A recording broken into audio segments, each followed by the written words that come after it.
यस्य स्वयं स्वभावाक्तिर्प्रभावे कृष्णनिकर्मणः तस्मै संज्ञानरूपाय नमोस्तु परमात्मने। पंच परमेश्वरी भगवान की एकदम श्री शांतिनाथ भगवान की परम पूज्य आचार्य श्री आदि सागर महाराज की, आचार्य श्री महावीर कीर्ति महाराज की, आचार्य श्री विमल सागर महाराज की, आचार्य श्री तपस्वी सम्राट संबंधी सागर महाराज की, आचार्य दुर्गा सुंदर सागर महाराज की, ऐसा महेश्वर धर्म की, वाणी माता की, परम पूज्य सरस्वती माता जी की, का संघ की धर्म प्रेमी भगवान। इस जीवन में हर व्यक्ति दूसरे का उपकार करता है और करने का प्रयास भी करता है, लेकिन जितना उपकार एक केंद्रीय जीव करता है उतना वह मनुष्य नहीं कर पाता। नदियां बहती हैं, नदियां कभी अपना जल नहीं पीती, नदियां अपना जल दूसरों को देती हैं और दूसरे उससे अपनी प्यास बुझाया करते हैं।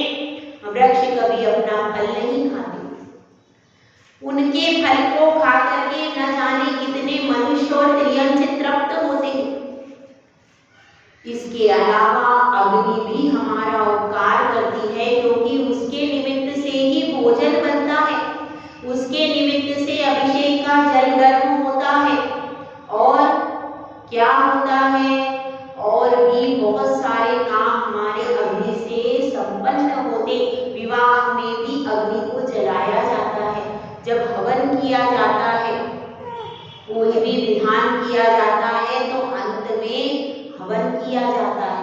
तो इस तरह से अग्नि का उपयोग हर कार्य में, चाहे विधान का समय हो, विधान में भी अपन दीपक से भगवान की आरती उतारते, तो अग्नि भी हमारा उपकार करती है। वह दीपक ऐसा आया है अष्टपावड़ में कि अग्नि भी भगवान के चरणों में यदि दीपक के रूप में जलती है तो अपने आप को धन्य मानती है। वह पत्थर भी अपने आप को धन्य समझता है जिसका निर्माण प्रभु की प्रतिमा में होता है। पत्थर एक पृथ्वी काई भी हमारा उपकार करता है कि जिसके द्वारा भगवान की प्रतिमा बनाई जाती। यदि आज वह पृथ्वी काय की उपकार ना करे तो क्या होगा भाई, प्रतिमाएं ही नहीं होंगी, आप किसकी पूजा आराधना करोगे। तो इस तरह से कितने सारे पृथ्वी, जल, वायु, वायु भी हमारा उपकार करती है। यदि ये वायु ना चले तो ब्रीदिंग खत्म हो जाए, सांस लेना मुश्किल हो जाए, आपका जीवन संकट में आ जाए। याद करो कोरोना काल को, संकट में आया था कि नहीं जीवन, क्या प्रॉब्लम थी, बस सांस नहीं ले पा रहे, इसके अलावा कोई प्रॉब्लम थी नहीं। सांस नहीं ले पाने के कारण कितने घबरा गए। जिनको कोरोना नहीं था वे भी कोरोना करके अस्पतालों में पहुंच गए। तो इस तरह से उपकार करते हैं कौन से, पृथ्वी काय, जल काय, अग्नि काय, वायु काय और वनस्पति काय तो कितना उपकार करता है। शाकाहारी जीवों का तो पूरा भोजन वनस्पति काय पर ही है। यदि आज वनस्पति को आपके आहार से हटा दिया जाए, आप क्या करोगे? खाली पानी पी के रहना पड़ेगा और क्या पियोगे? कुछ बचेगा क्या? कुछ भी नहीं बचेगा, क्योंकि पूरा भोजन हमारा वनस्पति पर ही तो डिपेंड है कि नहीं है। फल है, सब्जी है, गेहूं है, सब कुछ। तो इस प्रकार से यह पूरी प्रकृति स्थावर काय हमारा कितना उपकार करती है, उसके बदले में हम उनका क्या उपकार करते हैं। मनुष्य तो कंक्रीट के जंगल बना रहा है और प्राकृतिक संपत्ति को काटता जा रहा है। प्राकृतिक संपत्ति पहले हर घर आंगन में वृक्ष होते थे और गाय होती थी। अब ना वृक्ष रहे ना गाय रहे, दोनों ही चीजें आंगन से आउट हो गई, लेकिन तो अपने को यह बात समझनी चाहिए, उपकार प्रत्येक द्रव्य कर रहा है परस्पर में एक दूसरे का उपकार करे तो वह मनुष्य है। अगर वह एक दूसरे का उपकार नहीं करता है तो उसमें और त्रियंच में क्या अंतर है? त्रियंच भी एक दूसरे का घात करते हैं, एक दूसरे पर क्रोध करते हैं, और हम भी वही कर रहे हैं। तो इस बात का विचार हमें करना चाहिए। वह प्रश्न कुमार आकर के धीरे धीरे बैठ गया। उसके हृदय में वैराग्य की लौ जल रही है। अब उसको लगता है वास्तव में गुरुदेव जो कह रहे हैं वह सच तो है। मैं कितना ही इसको नकारने की कोशिश करूं, पर सच तो वही है कि इस संसार में न धन मेरा है, न स्त्री मेरी है, न पुत्र मेरा है, न मकान मेरा है, और ये शरीर भी मेरा नहीं। पर एक प्रश्न बस मेरे मन के धरातल पर उमड़ उमड़ करके आ रहा। जैसे आसमान में बादल उमड़ उमड़ करके आते हैं, ऐसे मेरे मन में भी प्रश्न आ रहा है। बस ये एक आखिरी प्रश्न पूछ लूं, फिर मैं अपनी जिंदगी का निर्णय। जैसे आपने संसार वृक्ष देखा था, उसमें आता है एक बूंद और एक बूंद और एक बूंद और करके वह जीव उसी वृक्ष पे लटका रहता है। ऐसी दशा हमारे प्रश्न कुमार की। वह समझ रहा है बस एक प्रश्न और पूछ लूं, एक प्रश्न और पूछ लूं, और क्या उसके प्रश्न समाप्त नहीं हो रहे। जिस दिन प्रश्न समाप्त हो जाएंगे उस दिन वह समाधान कुमार बन जाए। ठीक है, तो अब अपनी बात को लेकर के उसने गुरु के चरणों में नमोस्तु करके निवेदित किया कि हे गुरुदेव, हे ज्ञानी ज्ञानी गुरुदेव, परम गुरुदेव, मेरे एक छोटे से प्रश्न का समाधान कीजिए कि आपने कहा है इस शरीर के द्वारा भी क्या होता है, धर्म की साधना की जा रही है। मैं मानता हूँ, फिर इस शरीर का उपकार क्यों नहीं किया जाए जब इस शरीर से साधना की जा रही है? तो फिर आप आत्मा आत्मा क्यों चिल्लाते हो? अरे इस शरीर का भी थोड़ा उपकार करो, इसके लिए भी सोचो। आप शरीर के बारे में तनिक भी सोचते नहीं। जब जोके में जाते हैं तो लोग ऐसा कहते हैं, यह ले लो वह ले लो, इस शरीर का विचार करो, स्वास्थ्य का विचार करो। इस तरह से नाना प्रकार के व्याख्यान कहाँ दिए जाते भैया? चौका में दिए जाते कि नहीं? दिए जाते हैं। साधु यहाँ व्याख्यान देता है प्रवचन कक्ष में, और चौके में व्याख्यान कौन करता है? आहार कक्ष में व्याख्यान देते हैं श्रावक। उनका व्याख्यान कहाँ चलता है? उनका व्याख्यान 1 घंटे तक कहाँ चलता है? आहार कक्ष में। हमारा चलता है प्रवचन कक्ष में, उनका चलता है आहार कक्ष में। सबका अपना अपना टाइम है, कोई बात नहीं। तो अब अपनी बात चल रही है शरीर धर्म का क्या है, साधन है। तो गुरुदेव आप इतनी तपस्या करते हो, तनिक शरीर की भी तो सोच लो। तो यही प्रश्न कह रहा है वह प्रश्न कुमार कि आपको शरीर का भी कुछ उपकार करना चाहिए। तो गुरुदेव इस प्रश्न का उत्तर देते हैं, यज्जीवस्योपकाराय तद्देहस्यापकारिकम्, यद्देहस्योपकाराय तज्जीवस्यापकारिकम्। इसमें कहा गया है जो जीव का उपकार करता है उससे देह का अपकार हो जाता है, और जब देह का उपकार किया जाता है तो जीव का अपकार हो जाता है। अब प्रश्न कुमार कहता है, गुरुदेव मैंने प्रश्न पूछा था वो ठीक है, आपने तो स्वयं प्रश्न पूछ लिया, मुझे कुछ भी समझ में आप लोगों को आ गया क्या?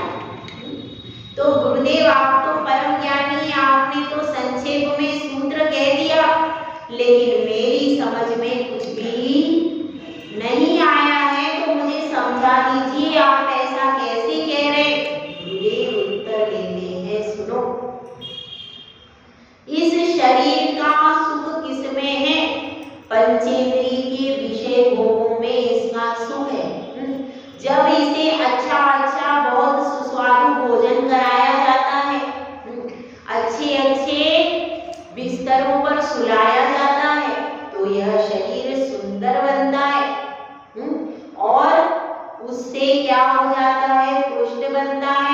बलशाली बनता है।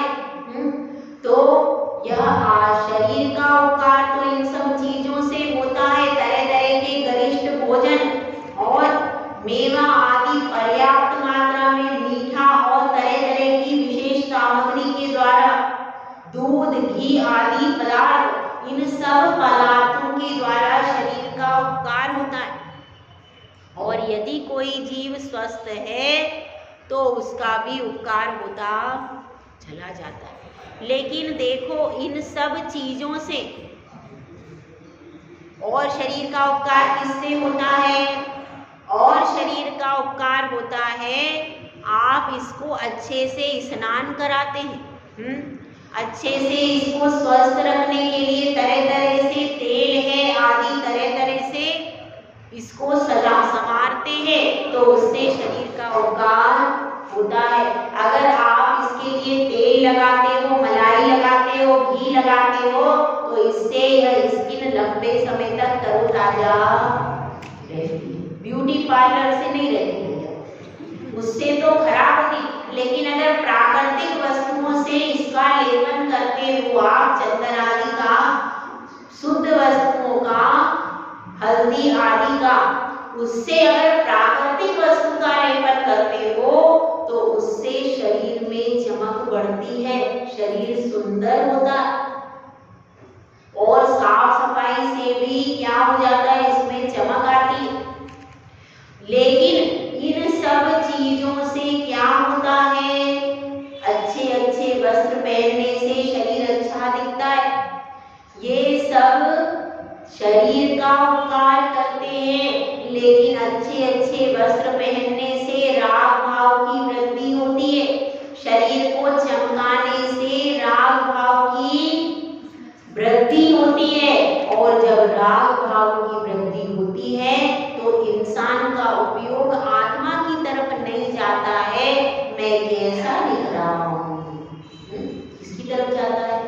मैं कैसा दिख रहा हूँ, मेरी साड़ी कैसी दिख रही, मेरा चेहरा, यही वो सोचता रहता है। फिर आत्मा की ओर उपयोग जाता है क्या? नहीं जाता। इसलिए तरह तरह के सुंदर वस्त्र, तरह तरह के आभूषण और तरह तरह के सुंदर लेप आदि के द्वारा शरीर का उपकार तो होता है, लेकिन आत्मा का उपकार बिल्कुल भी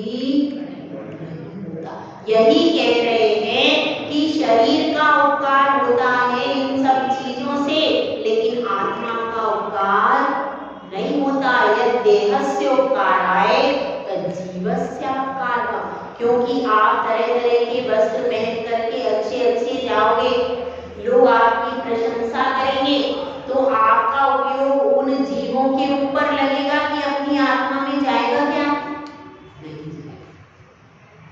तो उससे आत्मा को आप भूल गए, आत्मा का अपकार हो गया। विवाह आदि क्यों करते थे पहले? विवाह आदि इसलिए करते थे, पहले के लोग बाल वधू करते थे बचपन में शादी, तो क्यों कर देते थे? भाई अच्छे अच्छे गहने मिलेंगे। वो बच्चियां होती थी, वो क्यों सोचती थी, अरे क्या होगा, अरे गहने मिलेंगे, कपड़े मिलेंगे, चलो शादी कर लेंगे। ऐसा हमारे साथ में एक माता जी है, सदैवती माता जी, हमारे अब तो वालिका बनी, उन्होंने हमें किस्सा सुनाया कि जब हम छोटे थे, बच्चे थे, तो बचपन में ही छोटे में विवाह हो गया, तो हम बड़े खुश हुए, अरे क्या अच्छे अच्छे कपड़े मिलेंगे, अच्छे अच्छे गहने मिलेंगे, घूमने को मिलेगा, नई जगह में जाएंगे।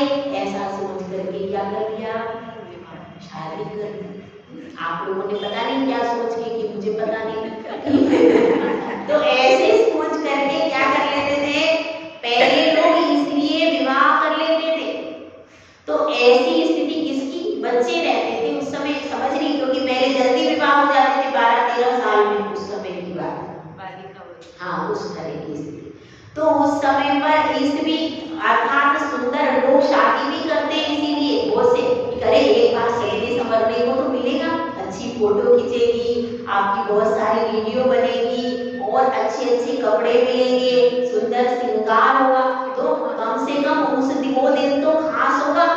उस दिन तो व्यक्ति जितना चाहो उतना संवरने की कोशिश करता है, लेकिन वो ब्यूटी पार्लर से जब लिप गूंथ के आता है तो बिल्कुल बेकार लगता है, और वैसे बाद में बहुत अच्छा लगता है, लेकिन वो एक दिन सोचता है मैं सबसे सुंदर दिखूं, पर वो सबसे बेकार लगता है। ठीक है, तो अब अपनी बात चल रही है, उपकार की बात चल रही है। जो शरीर का उपकार करता है उससे आत्मा का उपकार नहीं होता। अब ठीक है, वह कहता है ठीक है, लेकिन आत्मा के उपकार करने से तो शरीर का उपकार होता होगा। गुरुदेव कहते हैं बिल्कुल नहीं, क्योंकि तपस्या की जाती है। जब तपस्या की जाती है तो शरीर उबला जाता है, शरीर ग्रस्त हो जाता है और शरीर सूख जाता है। तपस्या करते हैं जो लोग 10-10 उपवास करते हैं, 8-8 उपवास करते हैं, चमड़ी निकल जाती है शरीर में सूखापन आ जाता है, क्योंकि भोजन पानी जब करते हैं उसमें जो स्निग्धता होती है दूध की तेल से, उससे शरीर की चमड़ी कैसी रहती है, चमकदार रहती है, और गला भी सूख जाता है, बोलते नहीं बनता, कमजोरी आ जाती है, चलते नहीं बनता। ऐसी लंबे उपवासों में स्थिति बनती है कि नहीं? लंबे उपवासों में ऐसी स्थिति जीव की बनती है। तो इसलिए समझना चाहिए कि जब इस प्रकार से शरीर का उपकार करने, आत्मा का उपकार करने जा रहा है कि जीव जिसने 10 उपवास किए, इसका उपकार करने, आत्मा के उपकार करने के लिए, कर्मों की निर्जरा करने के लिए 10 उपवास किए, लेकिन उससे शरीर का कोई हित हुआ क्या? नहीं हुआ। शरीर का कुछ भी हित नहीं हो पाया, शरीर तो सूख जाता है, उसमें कमजोर हो जाता है, उसमें बल नहीं होता, उसमें चमक नहीं होती, तो शरीर का तो क्या हो गया? अपकार हो गया। लेकिन आत्मा का उपकार हुआ, 10 दिन उसने धर्म ध्यान किया, 3 टाइम सामायिक किए और रोज स्वाध्याय किया, महाराज के प्रवचन सुने, पूरे टाइम मंदिर जी में बैठा अथवा साधु के कक्ष में बैठा। इसीलिए उपवास करो तो सर्वोत्कृष्ट उपवास कौन सा है? या तो मंदिर में रहो अथवा साधु या आरिका के पास में रहो, तो आपका उत्कृष्ट उपवास होगा। घर में रहोगे तो विकल्प आएंगे कहीं ना कहीं कुछ ना कुछ। तो अगर आपके घर में व्यवस्था है, कोई करने वाला है, नहीं है तो बात अलग है। यदि कोई करने वाला हो तो उपवास के दिन माता जी के पास अथवा पुरुष को महाराज जी के पास में जाकर के बैठना चाहिए और वहीं पर पूरा दिन स्पेंड करना चाहिए। अथवा ऐसा नहीं कर सकते हैं तो फिर क्या करें? कम से कम 3 टाइम की सामायिक करो, 2 टाइम की सामायिक तो कम से कम करो उपवास के दिन, और खाली भोजन छोड़ दिया और इधर उधर घूम रहे तो उपवास नहीं।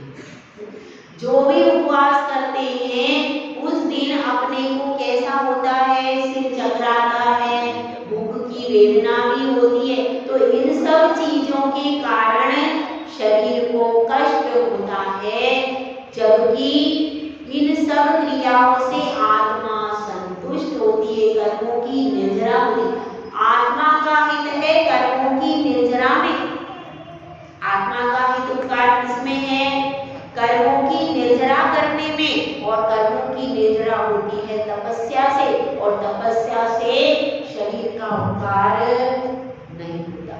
इसीलिए कहा गया है कि जो जीव का उपकार जिन चीजों से होता है उससे देह का अपकार हो जाता है, और जिनसे जीव का अपकार होता है उनसे देह का अपकार होता है। इसलिए वो कह रहे हैं गुरुदेव कि हे प्रश्न कुमार, अब तुम निर्णय करो, आत्मा शाश्वत है, हमेशा रहने वाली है, यह चोला तो तुम्हारा खराब हो गया, 60 साल के 70 साल के तुम होने वाले हो, उसके घर में पोता पोती सब है प्रश्न कुमार, तो तुम 70 साल के होने वाले हो, चोला तुम्हारा खराब हो गया, कभी भी ये चोला उतर जाएगा, इसलिए अब आत्मा के हित की ओर प्रवृत्ति